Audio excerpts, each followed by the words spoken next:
The Lord needs a pulpit because people are pressing upon him. He has to be seen and heard. And he goes a little away from the immediate so that all can see him. And he must have had a great voice projecting it from the sea. It's a miraculous gift been given to some great preachers over the centuries, actually. They could project their voices, of course without artificial aid, and all understood. We noticed that it wasn't any ship, it was the bark of Peter, and that has been taken up by the commentators. Right now, there is a lot of talk about one great fisher of men, but actually who was outside that bark of Peter for a long time. Can you recognize the style of these words and intuit who it's coming from? I quote, "Anglican bishops had not only lost the habit of blessing, but had sometimes been startled and vexed when asked to do so. But now they were told of their gracious arm stretched out to bless.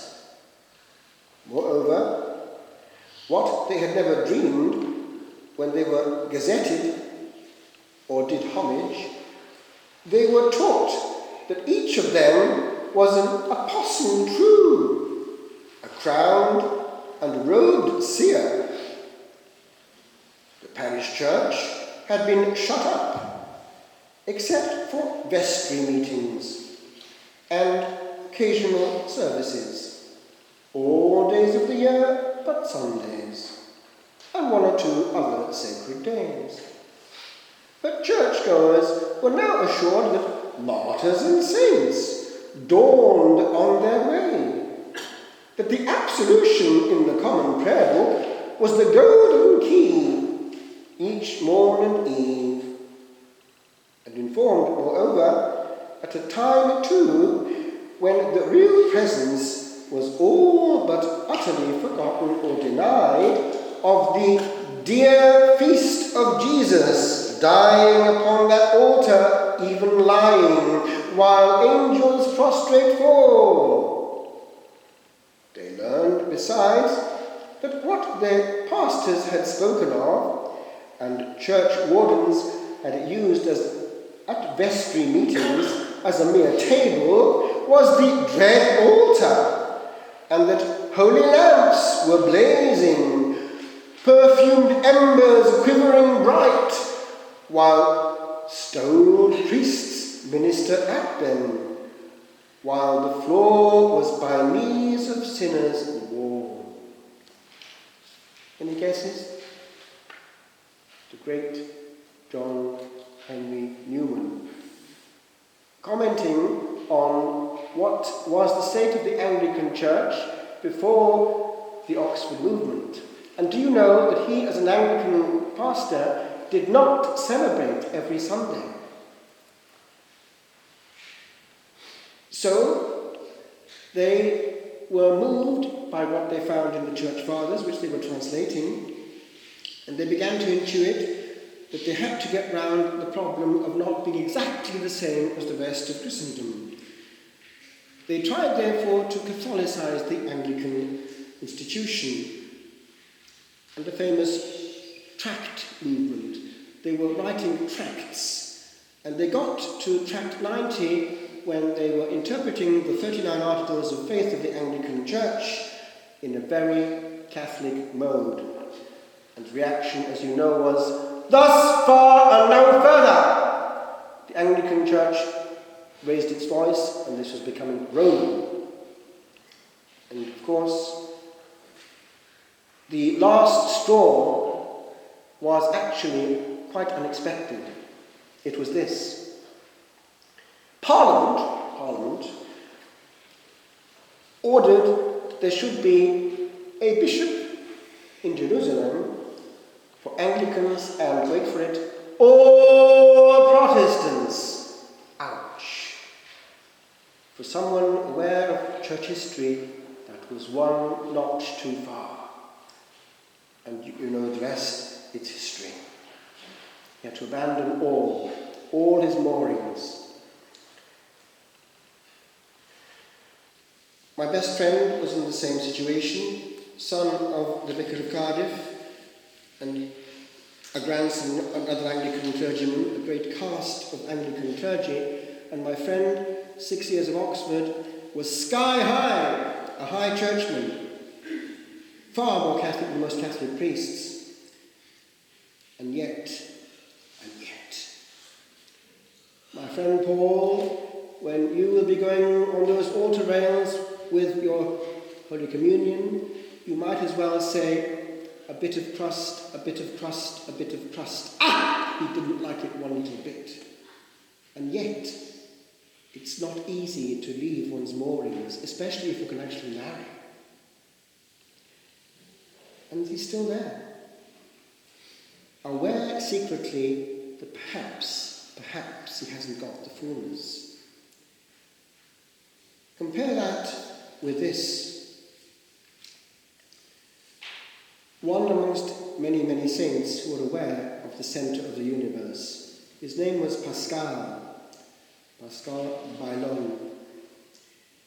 He was a Franciscan, and his biographer, a certain Father John Ximenez, who was provincial and a personal friend of his, reports that this man spent all his free time before the tabernacle, kneeling without support, with his hands clasped and held up above his face. He delighted in serving several holy masses in succession and often spent nights in prayer before the tabernacle. He was also solicitous for the poor and often performed miracles of healing. He was only 52 when he died in 1592. And from that moment on, ceaseless miracles, ceaseless miracles, ceaseless miracles. And there's one similar saint who's reported, even after his death, his eyes looked towards the tabernacle, after his death. Just this morning, as I was about to set out, a bleep came from Italy on my medieval mobile phone, and it said this: "C'è stato un miracolo eucaristico ieri sera." There was a Eucharistic miracle last night. I immediately text back, "Give me some details." And the details were as follow. The face of the Lord had come to life in the sacred host during Eucharistic exposition and adoration. So, this was just the kind of text that might come from a fellow Catholic deep into prayer. Do you think, my friends, that our friends the Anglicans can send each other texts like that? No, I tell you. And this is the kind of conversation that actually you might hear. I heard it myself when listening to what was going on in Oxford. My friend took me to Cheslin Jones, the principal of what actually is the result of the Oxford movement, Keeble and Company, it's Pusey House. I was listening to them, and they said this, and I quote, the principal said, and he was a clergyman, "Well, Paul, the Anglican Church is a zoo in which every animal can do his own thing, as long as it doesn't get in the way of the animal in the cage next to him." Is that serious theology? My friends, we have it and don't appreciate it. Do you know that right now they are cogitating having a new law of the church for the Amazon area? Because of the difficulty in finding proper bread, they're trying to bring in using other material. That simply implies a total loss of faith at high echelons of the church. I conclude. Why is Satan so interested in us? Why doesn't he spend his time with Anglicans and Baptists and Methodists, evangelicals and the like?